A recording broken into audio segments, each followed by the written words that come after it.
Welcome to the New Money Habits podcast, where we talk about how to create a better plan for your money so you don't have to live paycheck to paycheck. Here are your hosts, Sarah Jones and Nino Villa. Welcome back, budgeteers. Coach Nino Villa here alongside me. My partner on the airways, as always, it's Sarah Jones.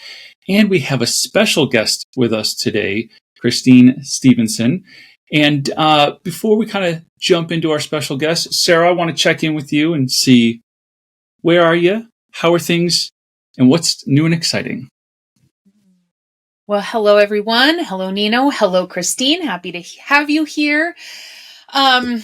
We are in Colorado right now, and I was just sharing with my co-host here. You guys know it is cold. It's currently 68 degrees and it's windy, and I'm sitting here literally freezing thinking I need to turn on my little heater. And I'm sure most of our listeners are like, she's crazy. That's perfect weather. But I am freezing. I'm freezing. Well, I'm sorry to hear that it's so cold. You can make your way back down to Arizona. It's just going to be, 101 today. So I'll take it. I'll switch. Well, I'm excited to have Kristine with us today. She's a speaker, author, and talk radio show host. She has worked as a tax examiner and is currently a tax resolution specialist and personal financial coach. And she is the author of a new book, How to Avoid Trouble with the IRS, 10 Best Tax Tips for the Self-Employed, Gig Worker, and Indie Contractor. And we're excited to have her here today to discuss tax planning with our listeners. Hi, Kristine. Hi, Nino. Thanks for having me. Super excited to be here. Well, why don't you tell us a little bit more about your background? You certainly have a ton of expertise that I cannot wait to unpack, but tell us a little bit more about who you are. Great. Thank you. Yeah, good question. So I am, as you said, a tax resolution specialist. Specifically, I am an IRS enrolled agent, which is a credential that the IRS awards, its highest award that it offers. And you have to pass a series of exams to get that credential. It's on ethics, business tax law, personal income tax. And after you pass those exams, you get this credential, and you take continuing education credits every year, and you have to maintain good standing with the Office of Professional Responsibility. And so that allows me now to represent people that have trouble with the IRS, individuals and businesses alike. So that's one thing that I do. And I'm a financial coach like you are. And I have an interesting background a little bit where I came from as an adult. I've been in debt, fired, living unemployment check to unemployment check, which turns out not to be a lot of money. I've been divorced and separated, from my kids for a bit, and just struggling personally as well as financially. But I worked my way out of that. So I understand oftentimes some of where our coaching clients are coming from that perspective. So I've been in that hole. I dug my way out. And so I can understand how to help them to that extent also. And as you said, I'm an author. I set up one night, 2 years ago in August of 2021, sat up at midnight one night and told my husband, I can't sleep. I've got to write a book. He said, okay, which one? To his credit, because we talked about me writing a book before. And that book became How to Avoid Trouble with the IRS. And that was born from my time at the IRS. I spent 7 years in Austin at the IRS, talking with thousands of people, literally thousands of people across the United States. Some of them are small business owners, sole proprietors, LLCs. And I literally touched tens of thousands of tax returns. And I saw what was on people's returns, and I saw the mistakes and things that they were making. And then I became a financial coach. This is all kind of like going on simultaneously, getting the enrolled agent credential, becoming a financial coach. I went through the Ramsey training program and joined some coaching communities. And I started seeing these coaching questions that would come in from new coaches.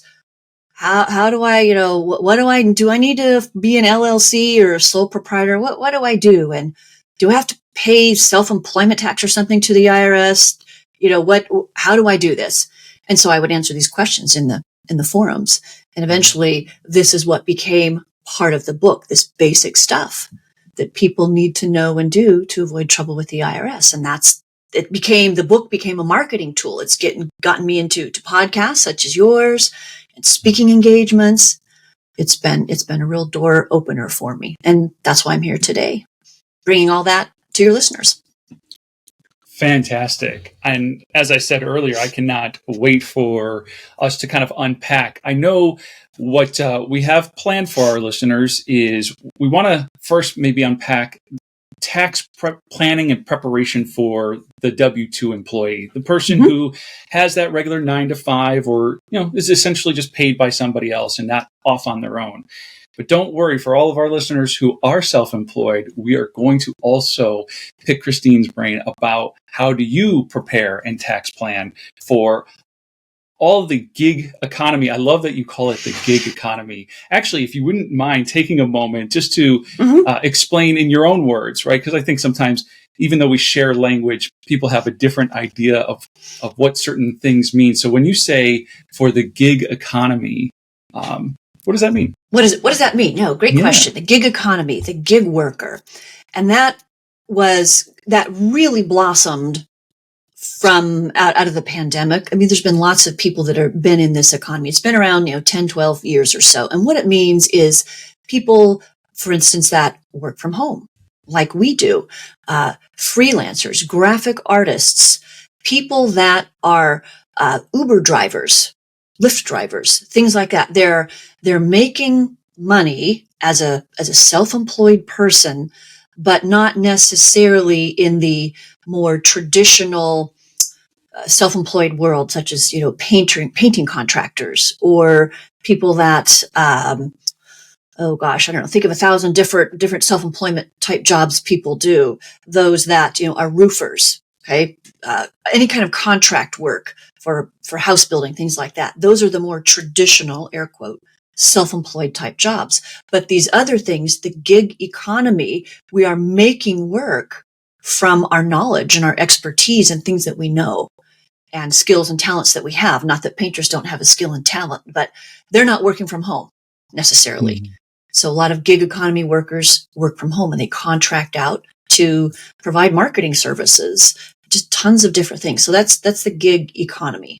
That's the gig worker. I hope that people that are on Fiverr, however you pronounce that, those are gig economy workers. There's a good example. Yeah, I think the nomenclature, the verbiage I would like our listeners to be really mindful of is when we talk about W-2 employee, you're employed by somebody else. And so Correct. by receiving payment from somebody else, usually taxes are already taken out and sent off to both the federal and the local level. And then the 1099 contractor, which is funny because I've been doing 1099 work for over a decade now, but I can't really tell people I'm a contractor because the picture that they get in their mind is one of those contractors who builds things, right? So, right, do you build houses? Do you do roofing? And it's like, no, I'm not that type of contractor. It's different. But 1099 contracting usually just means that you're being paid directly, either by a client or it can be a company that you're kind of working for, but they're not withholding any taxes. And so that's why we want to kind of differentiate some of that that verbiage and understanding. W-2 employee, you have taxes being withheld. 1099 contractor, you do not. And as you said, Uber drivers, Lyft drivers, all of those like DoorDash and all those service industry things. Yeah, yes, exactly. Right. Yeah. We've all become our own boss in a way by being contractors. I would throw the word independent in front of contractor, independent contractor. That helps, I think, define it a little bit more clearly. And I think I also put that on my book. Yeah, the indie contractor. So you're right. Otherwise, you're a painter, you're a roofer. What contract work can you do for me? No, that's not what it is. So you're independent, just you making some money. No taxes are being withheld. You have to take responsibility for that. Yeah. And Sarah, I know you and I have talked about this in the past. The idea of where tax planning should start for the for the W-2 employee, and you and I have talked a little bit about this idea of like the tax refund at the end of the year. Like, do you have a refund? Is it large or do you owe? So why don't you get us started with that? Yeah, thanks. And I think I'll just share that we've done a couple of episodes on this, and I think there's so much good information. I would always, ask our listeners to go back and check out those episodes too, because I think when you combine all of these together, you're going to leave with hopefully a much better understanding of your options and the choices that you have, and hopefully feel more comfortable in making some of these decisions for yourself. And, when we look at getting a large refund, or I'll even throw in, owing, maybe you owe a lot come tax time, come April 15th, and you have, a large tax bill that you owe. There's so many options that you have regarding what is withheld on your checks as a W-2 employee. And Kristine, I'd love to share, have you share too, what are some of the options that people have? And I'd like to talk about too, like bringing in some more confidence, in our listeners making some of these choices and these decisions for themselves. Absolutely. Absolutely. So, and there is so much to unpack there. We'll take some little baby steps here, a little bit at a time, and unload this. So every year, if you are an employee, you get a W-2 at the end of the year. And of course, you have your total wages, that's in box 1, and your total federal income tax withheld, that's in box 2. And depending on a whole bunch of other information on your tax return, you're going to end up having one of two things happen, which is true for the vast majority of individuals. You're going to get a refund, or you're going to owe tax. That's pretty much it for everybody. And in the tax planning world, now I don't know if either one of you know this, little pop quiz here. Did you know that the ideal refund and the ideal amount of tax owed is $100 or less in either direction? That's optimal. You owe 100, or you're getting about 100 back. And the reason that is true is if you're getting $100 back, or if you owe $100 or less, that means you've paid just the right amount of tax all year long to the IRS, coming out of your paychecks. You've balanced it really, really well. Your income with your deductions and your credits and whatever else is going on your tax return. That's the sweet spot when you have that balance. And so if you are paying just the right amount of tax to the government, i.e. the IRS, that means you're keeping the maximum amount of money in your wallet, in your purse, so you can do whatever you need to do with your money every month. And I believe that people, individuals, you, me, everybody else, can handle money better than the government. Our own money, we're going to handle it better than the government. Would you say that's generally true? I would. I'd raise my hand and say yes. Yes. Right. I know that we've actually said on a previous episode that, the government is notorious for mismanaging money. Right? They're notorious for not knowing how to manage money well. And so I'd much rather our listeners be managing their own funds, like you said, and bringing that maximum amount home to take care of the financial goals that they have. Exactly. And there is a school of thought for many people that, I want a big refund. And I get that. I was that person years ago, 20 years ago. I was like, I want a big refund. Yay, woo! I go out and do whatever I want with this money. For some people, it's forced savings. That is what a refund means. And what do they use that for? They pay off debt. They put a down payment on something, a house or a car. Maybe they use it for a tuition payment for a kid that's in school, or a vacation, or whatever the thing is that they want to do with their money. So they like that big refund. It's Christmas in March kind of thing. But, okay, that could be useful without a doubt. But again, if you had that money in your pocketbook all year long, you get to choose what you're doing with the money. And I believe, as we were just saying, that you're a better steward of what you can do with that. And so when you have this money, then you have choices. If the government has it, you don't have a choice. And what it really is giving the government an interest-free loan. Where else in your life are you getting or giving a loan to someone that is interest-free? Is the bank giving you an interest-free loan on your mortgage? My guess is no. Maybe a really close family friend might give you an interest-free loan or only charge you a couple percentage points or something. But that's pretty rare. So why are you giving the government your money, an interest-free loan, and getting it back is a refund? I think we can do better. Yeah, and I want to jump in here really quick because I want to say I used to love getting large refunds, right? Mm-hmm.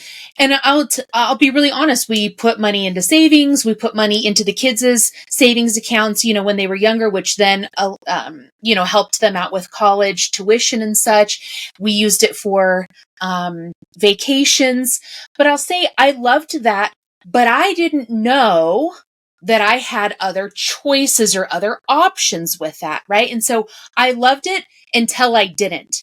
And I mean, I loved getting that refund until I understood, right? And somebody explained to me, hey, Sarah, what would you be able to do with this money every month, right?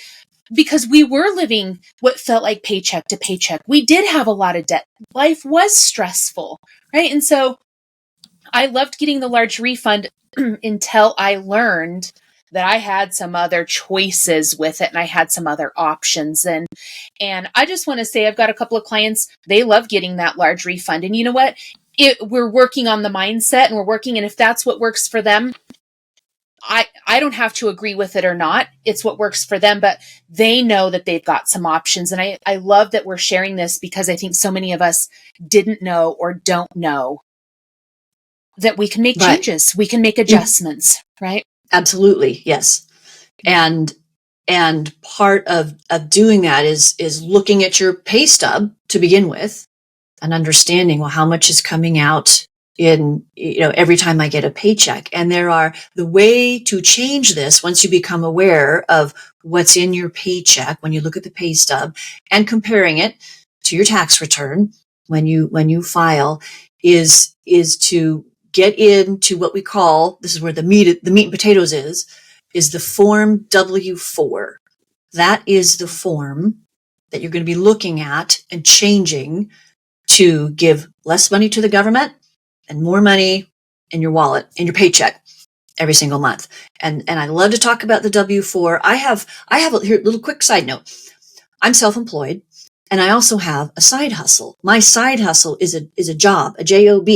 I work for a company called TaxHawk, and I get to chat and talk with people that are in the midst of preparing their tax returns or that have already filed, and they get letters from the IRS and they're being penalized for hundreds of dollars because they didn't have enough withholding come out of their paychecks and they owe $5, $10, $15, $20, $30,000 to the IRS.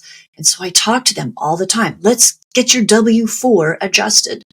So that's the first thing you need to know about is Form W-4. And you can look this up. Google Form W-4. Get the IRS version. That's the one that you want. And the form itself is one page, but the PDF document that you're going to get when you Google this is 4 pages. It's got the first page, which is the actual form. It's got the second page, which is a bunch of instructions. And the third page is some really handy worksheets. If you are a family that has more than 2 jobs, maybe you have 2 jobs and someone else has a self-employment gig, side hustle, or everyone's self-employed, or there's 2 people that have self-employment and one person has wages, a job. It takes into account all those things as Form W-4. And the 4th page is a really cool chart. It has an X and Y axis, and it's set up with different filing statuses. If you're married or you're single, or maybe you're head of household, and it guides you to look at these columns. Who makes the most amount of money? I think that's on the Y axis. I don't remember the X and Y. Who makes the most amount and who makes the least amount? And it guides you to this little point. And it's very illustrative on how much you can have come out of your paychecks. And I know it sounds really complicated, and it can be, and it's a slow process, and I help people with this all the time. And it's very eye-opening. And the other tool that people can also use is the IRS withholding estimator tool. You just Google that, withholding estimator tool, and it's going to pop up. It's a super easy tool. I just did this last night myself. I thought, well, in preparation, I haven't been through this for a while. I need to go through this tool. And I thought, oh, this would be good practice. And it was a good reminder for me. I'm in this world all the time. And so it's also about paying attention to your money all year long and what you can do with your money if you have it and not the government. So we're going to talk a little bit about the estimator tool. Yeah, I love that. And I just I just used it recently when my husband and I worked, the Sturgis motorcycle rally, because we became W-2 employees where we have been, gig workers for a couple of years, right? And so I just went through this process, and I just want to highlight and share with our listeners, please don't hesitate to reach out and ask questions, because the W-4 form has changed over the past couple of years, and where it used to be, maybe, I don't think it was necessarily easier. I think we were accustomed to it and used to it. And with the form changing, it's so important to, number one, ask questions, but use what you just shared, Kristine. Use the extra forms, on the PDF to go through it. Use the estimator calculator, right? And to really dig in so you are doing the best possible for your family, right? When you're just guessing, you're giving your control away, right? And you might not be doing the best, and you might feel really frustrated. Just take a few minutes and reach out, use those estimators, go through the instructions, because it has changed. Refamiliarize yourself with the process, right? And what it really means for your family now. Yes. And I would say that I do think it's not as straightforward, or we were accustomed to it for years. Absolutely. But it's not quite as easy. Here's a quick, for instance, they used to have a little box that said that you could check. It says, I am exempt from withholding. That box is gone. It's nowhere it doesn't exist on page 1. You have to go read in the instructions these very specific things that says, if you are if you meet these 2 criteria, you have to write exempt on the form. You just write it in the white space below step 4C. It's crazy. So I think a lot of people that might otherwise say they're exempt, and to be exempt, you essentially have to have no income tax liability on last year's tax return, and you expect to have no income tax liability on this year's return, meaning zero. You're not going to pay any tax. So that then you can claim exempt. But that they took that away, that little checkbox. So I think there's some people that are missing out. But yes, go through the form. And when you use the estimator tool, there's a number of things you want to have ready. You need to have your pay stubs, your most recent pay stubs if you're employed, and the current year's tax return, or the tax return you just filed. And for most of us, that's the 2022 tax return. I filed an extension. Our 2022 return is now ready, and I'm just about to file it. But that's the information that I used when I went through the estimator tool last night. So those are the things you need to have ready. And it's not a rush, quick. You're not going to figure this out in 5 or 10 minutes. You need to block some time. I would say an hour to go through this carefully. And if you mess up, that's okay. You can backtrack. But it's super, super helpful. And what the calculator does, I will just add, is project all the way through to the end of this year, 2023. Are you going to owe, or are you going to have a refund? And if you owe, what steps can you take now in September or October when you're listening to this? What can you do now to fix that? If you're going to owe tax, maybe you need to start sending some more money in estimated payments, or maybe you need to increase the withholding from your paychecks. And you do that through this form W-4, which is a lot. And I just want to share an example, like a for instance here. So when I came across this information a little over a decade ago, there were 2 big aha moments that I had. One was when I did the estimator tool for the first time and plugged in all the numbers it asked for. What I realized at that moment is that allowances, because it's going to ask you how many allowances you have. Allowances are not the same thing as dependents as I thought it was. So because I'm married and I had 2 children, I thought at most maybe 3 dependents, right? Because my wife doesn't work outside the home, even though she's not truly a dependent. So I was like, it's either 2 or it's 3. And then I realized, no. This word allowances is something very different. And so the very first year that I did this, and I don't remember what time of year it was, and so this is certainly not me suggesting that if you're a family of 4, this is what you should choose. But I ended up adjusting my allowances to like 9 or something. And then by the time everything came out in the wash, I still got a refund. And because I think it was relatively late in the year, I still got like a $400 refund, but that was way down from the $4,000 to $6,000 refunds I was used to getting. So then the second aha, not only about like the allowances and adjusting it there, but the second aha was I just got a massive raise in my biweekly paychecks because that $6,000 I was normally going to get at the beginning of the next year was now coming home in the form of my paycheck. And so I don't remember if it was $200 or $300 per paycheck, but it was a pretty significant amount of money all of a sudden coming home, helping me to do the things that I wanted to accomplish financially a lot earlier. Now I didn't have to project like, oh, maybe I can pay off that credit card, when I get my tax refund. I can make these extra $200-$300 payments every 2 weeks now, and I'll have it paid off a lot sooner. And so big aha moments happened when I went through this the first time.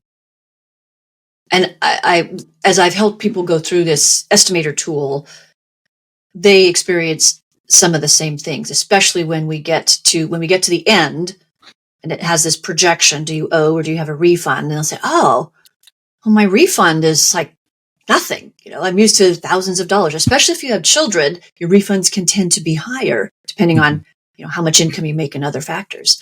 But they would say, but they'd be bummed. I'm used to getting this big refund. And I'd say, yes, that's true. But have you noticed all year long or for the first half of the year, whatever time of year we're doing this, have you noticed you've had more money in your paychecks? It's easier to buy groceries or pay bills or whatever it is they want to do. They go, oh, yeah, I guess it has been. I said, well, that's because instead of getting that big refund, as you just said, Nino, you're getting more in your paychecks. And it's kind of light bulb moment. And it turns out most people almost grudgingly like the money during the year rather than the refund. We all like to get that big sum of money, but recognize, it's more useful for me throughout the year. And that's what I like for people, is to have more use of their money all year long rather than that big refund. Yeah. It's because we want to eat our cake and have it too. So we want it in our paychecks, and we want the big refund at the end of the year, but you have to pick one or the other. Can't have both, for sure. Yeah. Have you so Sarah, you were saying that you were at Sturgis and you were going to be you have recently used this tool? Is that what I heard you say? I did, yes. And it was interesting. I went through it and because of my husband and I's lifestyle, he has worked at a couple of different places, W-2 throughout the year. I am, gig worker, my own boss, so I pay estimated quarterlies and, handle all of my own taxes. And the way that it worked out was we just decided we're just going to, leave it and not go through, and really deciding exactly how much to have withheld. We elected to have the maximum amount withheld.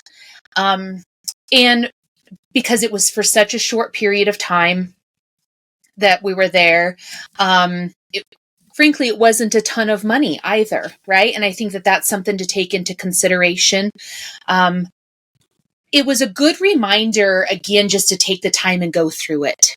just to really take the time and go through it and put your numbers in so you're making the best decision for your family at the time, right? And instead of going into it blindly. And that's the best thing that I can say is that, I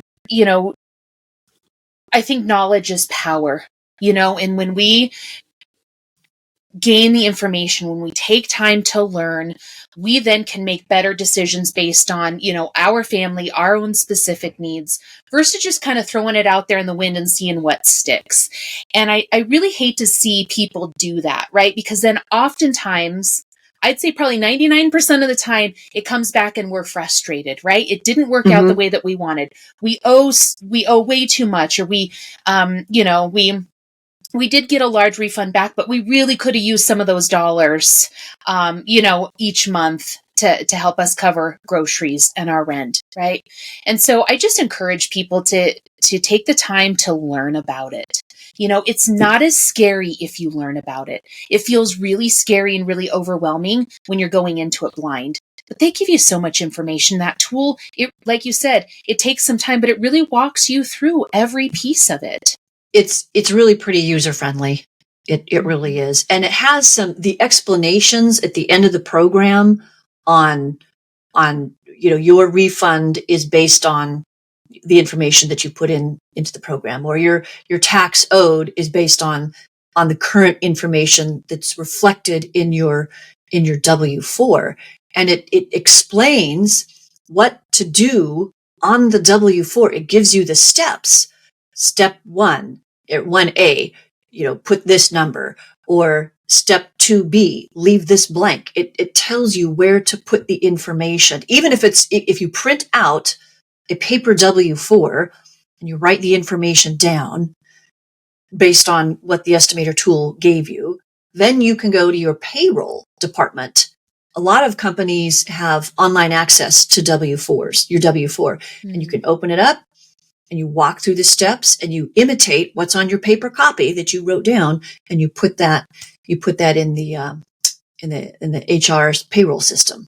And then you also have the ability to call or talk to someone in payroll and verify that, am I doing what I think I'm doing? This is what I want to do. And you have a way to cross check. You're not in this alone necessarily. Your payroll department, that's their job, is to help you figure this out. So, and you can use it more than once. You don't have to leave your W-4 as it is. You can change it at any time during the year. That was actually an eye opener to me when I learned about this years and years ago.